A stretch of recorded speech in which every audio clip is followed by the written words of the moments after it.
افغان حکومت د قطر د دفتر په تړاو راپورته شوې ناندري له منځه یوړې.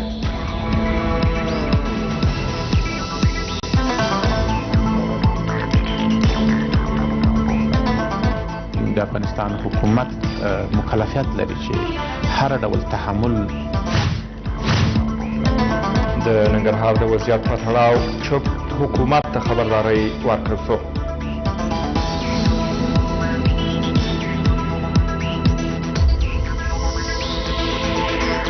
مشرقي د افغانستان د ستوني حیثیت لري او د افغانستان لپاره د دوه سیال هیوادونه دي په بیا رغونه کې سیالي وکړي.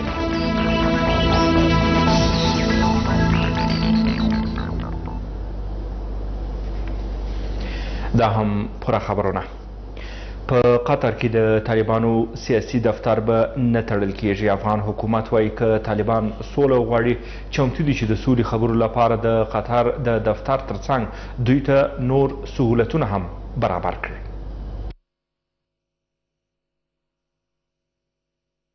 افغان حکومت دا ځل له طالبانو سره سولې خبرو ته خپله غیږ پراخه پرانیستې ده.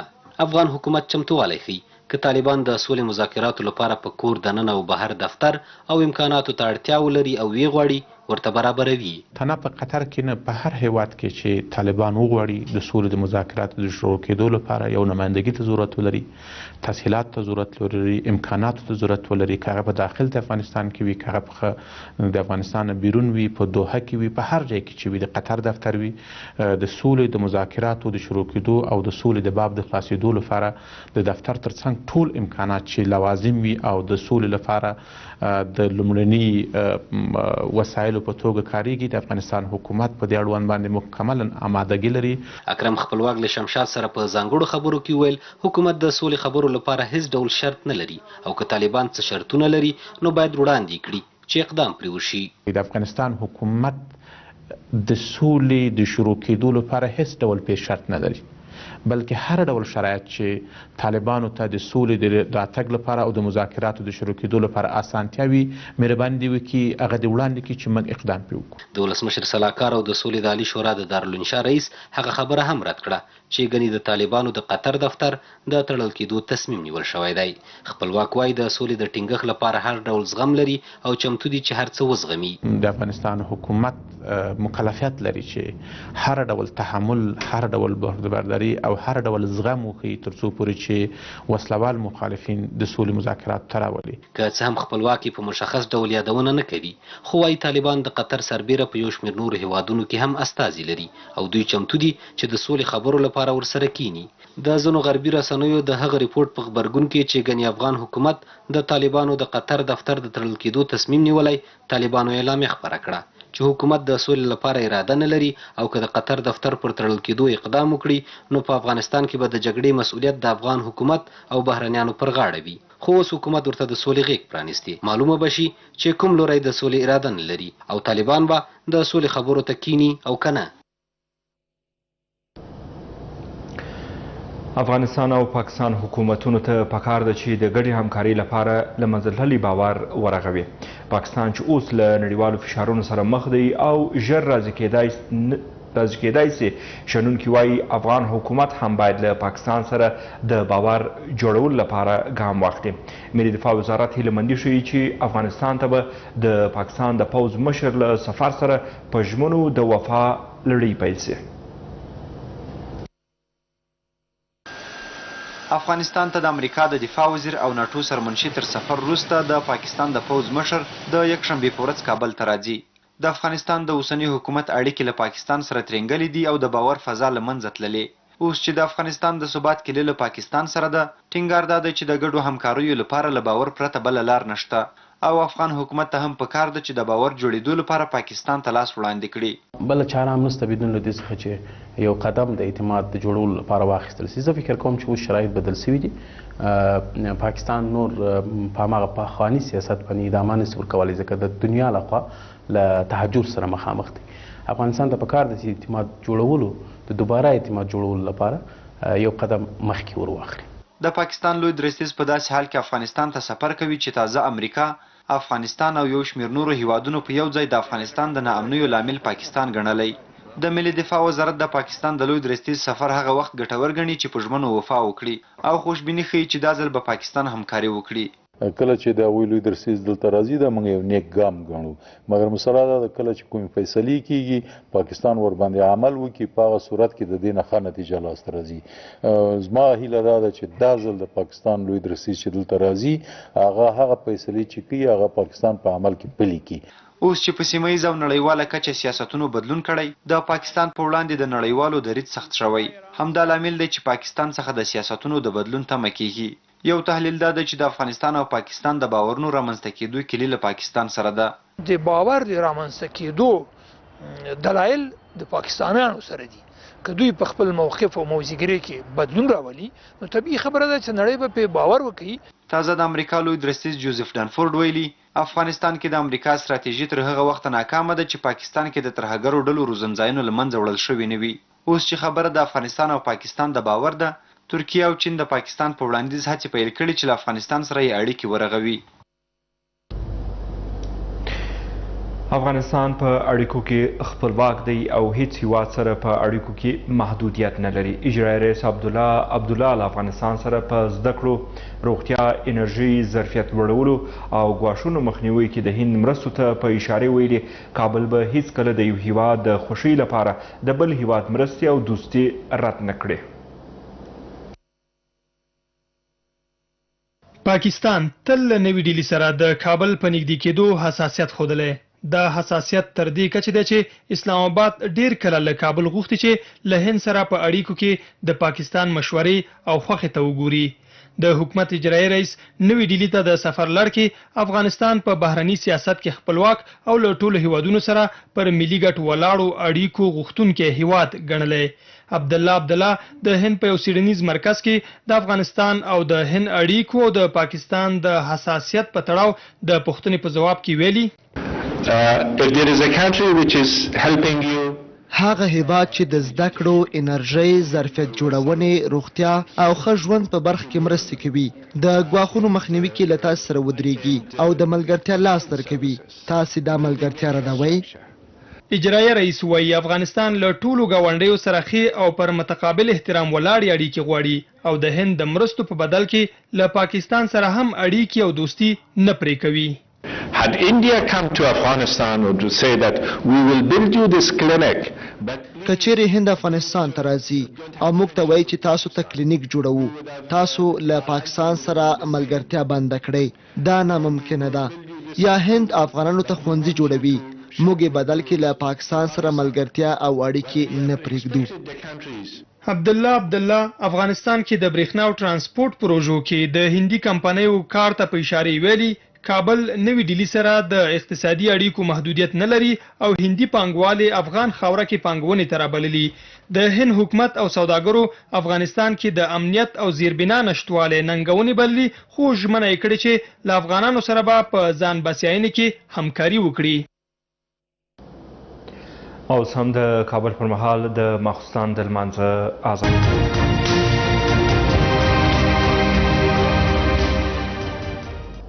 بیا هم ښه راغلاست.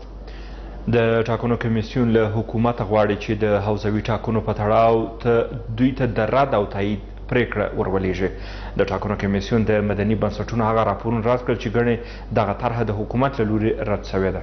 د ټاکنو کمیسیون د دارالانشا رئیس شمشاد ته وویل که حکومت په دې اړه پریکړه ونه کړي دوی به په بل بدیل فکر وکړي. راتلونکو پارلماني او ولسوالیو شوراګانو ټاکنو ته کم وخت پاتې ده، خو تر اوسه د ټاکنو لپاره حوزې نه دي مشخص شوي. د ټاکنو کمیسیون له لوري 15 میاشتې وړاندې طرحه حکومت ته وسپارل شوه چې ټاکنې په کوم ډول کوي، خو اوس داسې ښکاري چې د حکومت په اډانه کې ځینې افراد نه غواړي ټاکنې د تګ کرسۍ له لارې وشي او د ټاکنو کمیسیون د حکومت پریکړې ته انتظار کاږي. نو تر اوسه پورې کمیسیون منتظر ده، د حکومت خوا نه کوم داسې خاص پریکړه نه ده شوی. نو که چیرې دا تصمیم ونه نیول شي نو کېدای شي کمیسیون یو بل لاره یا یو بل تصمیم دغه موضوع په اړه ونیسي. د ټاکنیزو اصلاحاتو په درشل کې د حکومت ټینګار هم پر دې و چې ټاکنې به حوزوي کړي. په دې اړه د سیاسي احزابو او مدني بنسټونو وړاندیزونه هم په طرحه کې حکومت ته سپارل شوي دي. د ټاکنو کمیسیون د دارالانشا رئیس ټول هغه راپورونه رد کړل چې ګنې حکومت دا طرحه رد کړې خو غوښتنه یې دا ده چې په دې اړه باید ژر تر ژره پرېکړه وشي. کمیسیون ته تر اوسه داسې کوم رسمي په بڼه د رد شوی یا تایید شوی مکتوب نه ده رسېدلی، نو په دې اساس مونږ نشو ویلی چې آیا دا رد شوی ده یا تایید شوی ده، نو مونږ هم منتظر یو.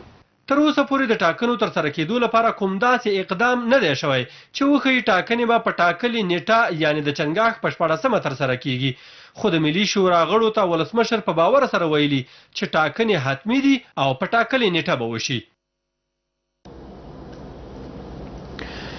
د ولسي جرګې اداري پلاوی د وروستیو تورونو د سپیناوي لپاره پلاوی وټاکه. د ولسي جرګې رئیس او د دارالانشا رئیس په فساد او نورو غیر قانوني کارونو تورن سوی دي چې د دوی ترمنځ په لویه لانجه بدله سوې ده. د جرګې ځینې غړي بیا وایي خلکو ته د ولسي جرګې اعمال معلوم دي.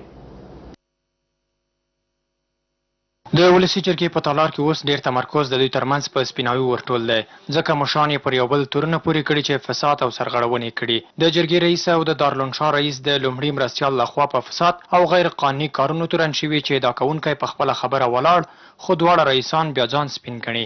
فسادی که در داخل پارلمان صورت گرفته، اگر طرفدار فساد هستین در تالار غالمغال کنین، نمانین امی بررسی را، و اگر طرفدار فساد نیستین اجازه بدین به این دوسیه کمیسیونی که از طرف آقای رئیس یا از طرف ما یا از طرف تالار مشخص میشه تا دقیق بررسی کنه در این مورد. اوس د دوی ترمنځ وکیلان منځګړي دي او د موضوع د حل په خاطر د منځګړیتوب وړاندیز کوي. نور کشمکش ختم سی. هیله مې دا د څلور کمیسیونونه دغه اسناد وڅېړئ، عدلي ځایي کمیسیون ته تللی، مطبوعاتو نه ومې هیله دا ده چې نور تالار بدنام نه کړي. رئیس وایي دی حاضر دی چې لګېدلو ادعاګانو ته ځواب ووایي. بلاخره د دې ستونزې د ټولېدو او د سپین او تور د معلومېدو په خاطر د څلورو کمیسیونونو څخه جوړ یو هیات په دنده وګمارل شو چې ادعاګانې وڅېړي او رئیس روان بحث د شرم وړ ګڼي. این بحث در داخل تالار این گونه فکر میکنیم از بنیاد منتفض و جا و عظمت این خانه را بنا به مسئولیت که در برابر ملت و اوضاع ما داریم هر روز بس فکر میکنیم چې بسیار شرم‌آور است. خو د جرګې دغه غړی بیا وایي ولسي جرګه هڅه کوي چې خپل ستونزې او نیمګړتیاوې د خلکو له سترګو پناه کړي. ما فکر میکنیم که کسی ما را نمیبینه که ما فساد میکنیم. وکلای محترم ماده 3 قانون مبارزه با فساد اداری واضح و صریح میگوید که فساد تنها پول گرفتن و پول دادن نیست، خلاف قانون کار کردن فساد است. په تیر کې هم د ولسي جرګې په غړو نیوکې او ادعاګانې شوي چې دوی له وزیرانو او رئیسانو پیسې اخلي او د نه ورکړې په صورت کې ورسره عقده‌يي چلن کوي، خو تر اوسه هیڅ ادعا کوونکی په خپله خبره ولاړ نه دی پاتې شوی او موضوع پټه پاتې شوې ده. د ختیځو ولایتونو د ولایتي شوراګانو غړي یو ځای راټول سوي او په ناامنیو اندېښنه وښوده. غونډه کې خبرداری دا و که حکومت د ختیځو ولایتونو ته پاملرنه ونه کړي خلک به له بدیلو لارو کار واخلي. هلته په مسؤلینو نیوکې وسوې چې ګڼې د امنیت په راوستو په برخه کې ناغېړي کوي. د ختیځ په کچه د ولایتي شوراګانو مشرانو د نورو په استازیتوب د ننګرهار په مرکز جلال آباد کې جرګه شوي. د دوی اندېښنې بیا هم د ختیځ ناامني او نورې ستونزې دي چې خلک یې اندېښمن کړي دي.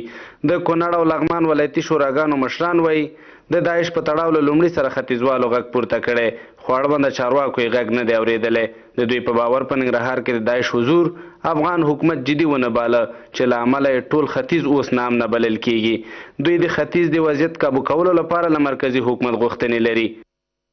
زما د مرکزي حکومت غوښتنه هم دغه ده چې د ننګرهار اوسنی اوضاع کو چېرته کنټرول نشي نو شاید د کونړ اوضاع هم مثال د ننګرهار په څیر شي. مشرقي د افغانستان د ستوني حیثیت لري، نو مرکزي د حکومت نه مو خواهش ده چې د ننګرهار د مشرقي په امنیت کې خاصه توجه وکړي. د ننګرهار ولایتي شورا مشر بیا ګواښ وکړ که د ختیځ او په ځانګړي ډول د ننګرهار ستونزې جدي ونه نیول شي او دلته په ادارو کې بدلونونه رانشي نو په ملي شورا کې به د ختیځو ولایتونو له استازو سره په ګډه بدیلې لارې ولټوي. په دې وروستیو کې د ننګرهار امنیتي وضع ډېر زیاته خرابه شوې ده، بالخصوص د جلال آباد ښار حتی مخالفین اوس د ښار څنډو ته رانږدې شوي دي، دلته روزانه هدفي وژنې ترسره کوي. د ننګرهار ولایتي شورا یو غړي بیا د ننګرهار په اوسني امنیه قماندان او نورو کشفي ارګانونو باندې هم توندې نیوکې وکړې. قومندان امنیت چې دی اوس پورې چې راغلی قومندانۍ نه وتی نه دی پوه شي لکه اعتکاف ته چې ناست دي. زموږ غوښتنه ده د ملي او ولایتي شورا له غړو څخه چې دوی دي د امنیتي وضعیت په ښه والي کې په ولایتونو کې همکاري وکړي، که په ننګرهار وي او که په نورو ولایتونو کې. ځینو داسې شواهد هم ښودل شوي چې خپله د ولایتي شورا یا د ملي شورا غړي دوی ستونزې نه زېږوي، ولې د دوی د نومونو څخه ځینې کسان استفادې کوي چې هغه هم په بېلابېلو برخو کې ستونزې زېږوي. داعش لومړی د ننګرهار په شینوار میشتو ولسوالیو کې سر راپورته کړ چې اوس یې نه یوازې ختیځ بلکې د هېواد نورې سیمې هم نامنه کړي دي. هدفي وژنې، غلا، زورواکي، انسان تختونې او دې ته ورته نورې هغه ستونزې دي چې خلک یې له امله ډېر شکایتونه لري او حل یې دلته په ژور بدلونونو کې ګوري. عبداللطیف احساس، شمشاد راډیو ټلویزیون، ننګرهار. هاخواته ننګرهار کې ځوانانو ارګ ته خبرداری ورکړې که په یوه اونۍ کې د ننګرهار ادارې کې بدلون او اصلاحات رانولې د ارګ مخې ته به خیمې ووهي. نیوکه دا وه چې ځایي چارواکي د زورواکو په خدمت کې دي او خپل مسؤلیت یې هیر کړی دی. اوس ننګرهار کې د امنیت په تړاو غونډې ډېرې شوي دي. دلته د ننګرهار بېلابېلو مدني بنسټونو استازو د وروستیو امنیتي ستونزو په تړاو خبري ناسته برابره کړې ده. مدني فعالان اوس د ولسوالیو سربیره مرکز جلال آباد د امنیت له پلوه ګواښونکي او چارواکي په دې برخه کې ناکام وبلل. دوی وایي دلته د شته ستونزو په تړاو ان تر ولسمشر غږ رسولی خو پایله یې مثبته نه وه. د دوی باور دا دی چې مسؤلین دلته له زورواکو ډارېږي. یو د مرکزي حکومت نه همکاري ده چې محلي ادارې سره کوي او بل د ملکي ادارې کمزورتیا ده. تاسې وګورئ 2-3 جمعې کېږي چې په ننګرهار کې داسې وضعیت دی او زمونږ والي صاحب درک نه لګېږي. قومندان د امني سرپرست والي دا په کوم کې معاون د ولایت ته نه لري، ډېرې ادارې سرپرستانو له خوا نه اداره کېږي. نو په هغه شکل چې په کار دی امنیتي ځواکونه او محلي ادارې د ننګرهار د خلکو د غوښتنو سره سم نه یې سم خدمات ارزده کړي دي. اسناد سلاګانې ټول شي چې کله هغوی قاطعیت شروع کړه، جدیت شروع کړه، متاسفانه هغه زورواکي لاسته ورغلی چې بیرته د همغه زورواکو د لارې نه بیرته هغه خلک خوشې شو. دوی له ځایي چارواکو نه خوښه دي او حکومت ته یې ضرب الاجل وټاکه که په یوه اونۍ کې د حالاتو د سمون لپاره په ادارو کې بدلون رانشي نو د ارګ مخې ته به د اعتراض خیمې ودروي. د افغانستان په رئیس جمهور او اجرایي رئیس باندې مونږ غږ کوو که په یو هفته کې دننه د ننګرهار وضعیت نارمل نه شو، په امنیتي هغه ارګان کې مثبت تغییرات او بدلون رانغی، جناب ولسمشر دې واوري او اجرایي رئیس دې واوري چې دا به زمونږ په ننګرهار کې آخرنی غږ وي، دویم غږ به زمونږ ریاست جمهوري مخکې به وي. د والي ویان امنیتي ستونزې مني خو دومره نه چې خلک یې په اړه اندېښنې لري. ستونزې امنیتي موږ لرو، موږ نه ردوو، ولې په هغه کچه چې اندېښنې دي شتون نه لري. د شته ستونزو د حل په موخه موږ په بېلابېلو لارو باندې کار شروع کړی دی. اطمینان دا دی چې انشاءالله ډېر ژر به کومې ستونزې چې لرو دا به حل شي. عام باور دا دی چې موجوده ناسم امنیتي وضعیت د ننګرهار پرمختګونه له ننګونو سره مخ کړي او باید ولس د ولس استازي او حکومت په ګډه د ښه کېدو په برخه کې کارنده ګامونه واخلي. عبداللطیف احساس، شمشاد راډیو ټلویزیون، ننګرهار. بیا هم ښه راغلاست. د عاشورا مذهبي مراسمو د لمانځنې په موخه جدي امنیتي تدابیر نیول شوي. کورنۍ چارو وزارت وایي له تېرو څو ورځو راهیسې په پلازمینه کابل کې امنیتي تدابیر سخت شوي او ډاډ ورکوي چې کوم جدي ګواښ نشته. له دې سره ولسمشري ماڼۍ وایي هغه کسان چې د مذهب په نوم بریدونه کوي هڅه یې دا ده چې افغانان سره وویشي. له تیرو څو کلونو راهیسې چې افغانستان کې داعش ډلې فعالیتونه پیل کړي په شیعه مسلمانانو یې بریدونه کړي او ویره شته چې د عاشورا په مراسمو به هم بریدونه وکړي. کورنیو چارو وزارت ډاډ ورکوي چې پلازمینه کابل کې له تیرو څو ورځو راهیسې سخت امنیتي تدابیر نیولي او کوم جدي ګواښ نشته. بحث تدابیر امنیتی از چند روز پیش به این طرف ما یک تیم امنیتی ساخته شد برای تدابیر امنیتی 10 محرم که در او کمیته یا کمیسیون اعضای از برادران اهل تشیع هم عضویت دارند. این کمیته مشخصا روی تدابیر امنیتی چند بحث و جلسه داشتن که ما از 3 روز به این طرف تدابیر ویژه اتخاذ کردیم. کورنیو چارو وزارت غوازی هم رد کړي چې ګنې په خلکو یې وسلې ویشلي او ټینګار یې دا دی چې امنیتي تدابیر افغان ځواکونه نیسي. در مورد از این که افراد مسلح ساخته شده قطعا از طریق وزارت داخله چه کاری صورت نگرفته، اما افرادی که مسلح نیستند در اکثر ساعاتی که تجلیل از شورا میشه اینا با ما همکار هستند، در هماهنگی با ما مشترکاً کار میکنیم برای تامین امنیت. ارګ بیا په خبره کړې اعلامیه کې د ولسمشر غني له قوله ویلي چې په مذهبي ځایونو بریدونه د هیواد دښمنان کوي او په هغه پلان کې به بریالي نشي چې افغانان سره وویشي.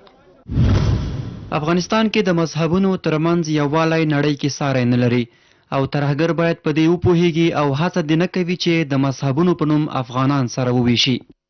افغانستان کې میشت شیعاګان بیا پر حکومت نیوکه کوي چې د ژوند او مذهبي ځایونو خوندیتوب په برخه کې جدي اقدام نه دی کړی، خو حکومت دا ځل ډاډ ورکوي چې د عاشورا مراسمو لمانځنې په موخه امنیتي تدابیر تر پخوا زیات سخت کړي. د ملي دفاع وزارت په تړاو د سیګار خپور سوی راپور ناسم تعبیر سوی. دفاع وزارت وایي د سیګار د راپور په تړاو د ټاکل سوي کمیسیون موندنو وښوده چې دغه وزارت کې د شهیدانو له کورنیو د نامشروع اړیکو غوښتنه نه ده سوې او په دې تړاو د سیګار ادارې مسؤلین ورغوښتي وه. چارواکو خبر ورکړ که چیرې د دفاع وزارت کوم مسؤل په ورته کار لاس پورې کړي له قانون سره سم چلند به ورسره وسي. دلته د ملي دفاع وزارت د شهیدانو او معلولینو چارو مسؤلین راغلي څو د سیګار د خپور شوي راپور په تړاو خبريالانو ته معلومات ورکړي. سیګار چې د ملي دفاع وزارت یو شمېر چارواکي د شهیدانو د کورنیو له غړو د نامشروع اړیکو په غوښتنو تورن کړي وو، اوس یې د خپل راپور سپیناوی کړی دی. دفاع وزارت وایي د سیګار مسؤلینو ورته په ډاګه کړي چې له راپور یې ناسم تعبیر شوی. سیگار خودشان امروز گفتن که ما این مسئله را به این شکل نگفتیم که در وزارت دفاع اینی طور یک نقصه یک مشکلی وجود دارن. اونا هم امروز هم گفتن که ما گفتیم که به رسیدگی خوبتر شوه به وارثین شهدا. ما از سیگار فعلا جستجویی که داریم اونا حتی با حرفهای ما میگه که همچون چیزی نبوده و موضوع ما یک درس آموخته شده. دفاع وزارت وایي د سیګار له راپور وروسته د موضوع څېړلو لپاره کمیسیون ټاکلی او تر اوسه یې داسې څه نه دي موندلي چې وښیي د شهیدانو له کورنیو د نامشروع غوښتنې شوې وي. کدام مشکلی تا بالی را در این راستا که پخش شده راپور پخش شده ما در اکثر که مسئولیتی از این پست دارم ما کدام شکایت در این مورد نشنیدیم. تمام پیجنتون کمیته محترم شهیدا که درست جناب معاون صاحب وزیر دفاع تشریف دارند و در مورد خبری که پخش شد در قسمت وارثین شهدا اصلا مورد جدا رد میکنم. هیچ اصلا وجود نداره خصوصا در اردوی افغانستان و ما به خاطر از اینکه حضور فیزیکی و تماس تلفنی که با وارثین شهدا داریم خصوصا همسران شهدا مادرایشان خواهرایشان به این مدیریت مراجعه میکنند مشکلی که با ما ثبت میشه و بسری وقت به او رسیدگی لازم صورت میگیره. څو ورځې وړاندې سیګار راپور خپور کړی و چې د افغان پوځ د شهیدانو له کورنیو د نامشروع اړیکو غوښتنه کیږي. اوس دفاع وزارت وویل د مرکز سربیره په ټولو ولایتونو کې د شهیدانو کورنیو ته یوه نمره ځمکه او د رغولو لپاره یې 200,000 افغانۍ ورکوي. د خوست ښار پخواني هوایي ډګر او اوسني د بهرنیو ځواکونو نظامي مرکز ترڅنګ بالاخره د بدیل لارې جوړېدو کار پیل شو. هغه لار چې بهرنیو ځواکونو تړلې وه شاوخوا نیم خوست اوسېدونکو پرې تګ راتګ کاوه. چارواکي وایي بدیل سړک یې په خام ډول جوړیږي او له دې لارې به د ولسونو ستونزه په موقت ډول حل سي. هغه لار چې کلونه کېږي ولسونو پرې په ارام زړه او ډاډ سره تګ راتګ ونه کړ. دغه لار د ښار په ختیځه برخه کې د میشتو بهرنیو ځواکونو د هوایي او نظامي اډې له څنګه تېره شوي خو ډېر وخت به تړلې وه چې د 4 ولسوالیو او مرکزي سیمو سلګونه زره خلک به له ستونزو سره مخ وو. چارواکي وایي له میشتو بهرنیو ځواکونو سره په تفاهم په موقت ډول د دې لارې حل دا وموندل شو چې بدیل سړک جوړ او خلک پرې تګ راتګ وکړي. دا سړک به البته اوس دپاره په اساسي ډول اما خام جوړیږي. ټول پلچکونه به په نظر کې نیول کېږي او ډېر اساسي کار به کېږي، اما اوس مهال دپاره دا سړک خام ده او علت یې هم دا چې دا به موقتي سړک وي، خو دا دایمي سړک نه دی، ځکه دایمي دپاره موږ سړک لرو. تر څو چې دلته دغه امنیتي ستونزه محسوسېږي، د یوې بدیلې لارې په توګه باندې به له دې سړک نه استفاده کېږي. معلومه نه ده چې پر بدیله لار به څومره لګښت وشي، ځکه بهرني ځواکونه یې خپله لګوي، خو مسؤلین ډاډ څرګندوي چې چارې به شاوخوا د یوې میاشتې په موده کې بشپړې شي. د دغې لارې تړل کېدو نه یوازې روغ بلکې ناروغان هم له ګڼو ستونزو سره مخامخ کړي وو. یا به لار بند شوه یا به تلاشۍ کېدې، حتی داسې شوي دي چې مریضانو خپل ژوند د لاسه ورکړی دی، خپل وخت نه دي رسېدلي. داسې وخت و چې دا لار به بند وه، په هغه خوړو په تیو به تویدلو. اوس ډېره ښه کور وشول، دا هلته لاندې موږ ته لیاره جوړه شوه، لویه لیاره دی، دا یې موږ لپاره ډېره ګټه کوي. دغه خام سړک چې د پخوانۍ لارې د بدیل په توګه له غرغښت لیسي څخه نږدې د کاروانسرای تر چوک پورې تېرېږي، 18 متره سور او 2.5 کیلومتره اوږدوالی لري.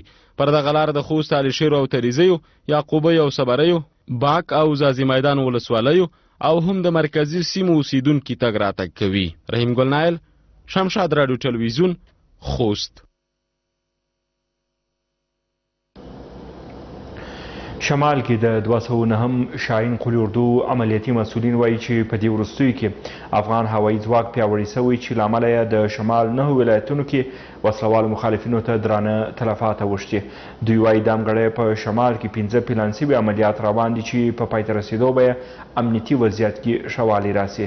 له دې سره شاهین قلي اردو کې د پوځ لسګونو سرتیرو د محرم په مناسبت خپلو ټپي شویو ملګرو ته وینه ورکړه. پخوا به د پوځي عملیاتو پر مهال د هوایي ځواک کمښت د افغان پوځ له سترو نیمګړتیاو څخه شمیرل کېده، خو اوس په شمال کې د شاهین قلي اردو عملیاتي مسؤلین وایي چې په دې وروستیو کې افغان هوایي ځواک پیاوړی شوی چې له امله د شمال په 9 ولایتونو کې وسلوالو مخالفینو ته درانه تلفات اوښتي دي. د پوځ مسؤلین ډاډه دي چې افغان ځواکونو ته د نویو الوتکو په ورکولو سره به امنیتي وضعیت کې مثبت بدلون راشي. با عنوان یک نیروی کمکی خوب بخش هوایی ما مکمل بخش زمینی ما است و بسیار ضربات مثمری را به دشمن وارد کردن در تمام عملیات. این اواخر قراره که ما معلومات داریم قوه هوایی تقویه شده است و این نقش بسزای خود دارد در جبهات 9 ولایت شمال. د شاهین قلي اردو مسؤلین همداراز وایي چې د همګړۍ د شمال په 9 ولایتونو کې 15 پلان شوي عملیات روان دي چې په بشپړېدو باید زیاتو سیمو کې امنیت راشي. دوی زیاتوي هر هغه څوک چې د افغانستان د ملي ګټو خلاف وي او د دوی پر ضد جنګیږي، نو دوی باید پر وړاندې کلکه مبارزه وکړي. عملیات وسیع راه اندازی شده به خاطر پیشبرد آزادسازی مسیرهایی که تهدید میشد در از دست تروریستا و اینا و عملیات فعلا جریان داره. انشالله در روزهای آینده شما ثمراتش را خواهید دید. هر څوک چې زمونږ سره وجنګي هغه زمونږ دښمن دی. په هر لباس چې وي، د هر مملکت نه چې وي، د هر خوا نه چې راپورته شوي چې دوی د خپله د وطن د منافع پر ضد عمل وکړي، زمونږ په منځ کې ویجاړې منځته راوړي، زمونږ خلک وژني، زمونږ دښمنان. د پوځ دغه مسؤلین زیاتوي چې د عاشورا مراسمو امنیت لپاره په شمال او شمال ختیځ زون کې بشپړ چمتووالی نیولی. له دې سره د شاهین قلي اردو لسګونه سرتیرو د محرم ورځې په ویاړ خپلو ټپي شویو ملګرو ته وینه ورکړه. جاوید واک، شمشاد راډیو ټلویزیون، بلخ. هاخواته د پکتیکا په 2 ولسوالیو کې د پوځ پیل شوي عملیات پای ته رسېدلي او خبره ورکړې چې عملیات بریالي وه. په عملیاتو کې د پوځ مسؤلینو د لسګونو طالبانو د وژلو او څو کلیو د پاکولو ادعا کړې ده. د پکتیکا په اورګون او ګیان ولسوالیو کې د افغان ګډو ځواکونو 15 ورځني عملیات د 15 وسلوالو طالبانو په وژلو او 6 نورو په ژوبل کېدو پای ته ورسېدل. امنیتي مسؤلین وایي چې د عملیاتو پر مهال یې 12 کلي د طالبانو له شتونه پاک کړي او هلته یې امنیتي پوستې جوړې کړې. په جریان د 15 ورځو کې منګه 12 کلی تصفیه او تلاشي کړل. البته دا په 2 ورځو کې خپل عملیات منګه سر ته رسولي تصفیه او تلاشي. منګه د پوستې په جوړولو باندې بوختو، پوستې خپل جوړې کړلې، پوستې هم خپلې مکملې تکمیلې کړلې. هیڅ نوه مشکل د پیرکوټي په پوستو کې، د شیخانو په پوستو کې او په مسیر د لاره کې انشاءالله چې پس د نه به هیڅ نوه مشکل زموږ عوامو ته ولسونو ته متوجه نه وي. مسؤلین وایي عملیات د سیمې د خلکو په غوښتنه پیل شوي وو چې په خبرې د طالبانو د ظلمونو له امله تر پوزې راغلي وو. چې یو تعداد ملکي وګړو تقاضا کړې وه چې د مخالفینو د خواندي په تکلیفېدل همیشه به بېګار پې اچول چې موږ ته مړۍ پخې کړي او موږ سره مهمات وچلوي. د خلک په تکلیف د هغو په تقاضا شروع شو چې په مېړانه سره سر ته ورسېدل او هغه پوستې چې کومې د پیرکوټي په ساحه کې موجود وو د هغو تحکیمات مکمل شول. د حمایې لپاره د ملي اردو یو زرباغه ځای په ځای شوی ده او هلته هم حمایي قوتونه ځای په ځای شوي او نور خطاط په خپل هغه سره مقصد سره راورسېدل. بلخوا وسلوالو طالبانو د ارګون په پیرکوټي او د ګیان په سپېره واس کې له یادو عملیاتو مخکې د یو شمېر پوستو د سقوط او لسګونو افغان ځواکونو ته د مرګ ژوبلې اوښتو ادعا کړې ده. محمد الله همتیار، شمشاد راډیو ټلویزیون، د پکتیکا ارګون ولسوالۍ.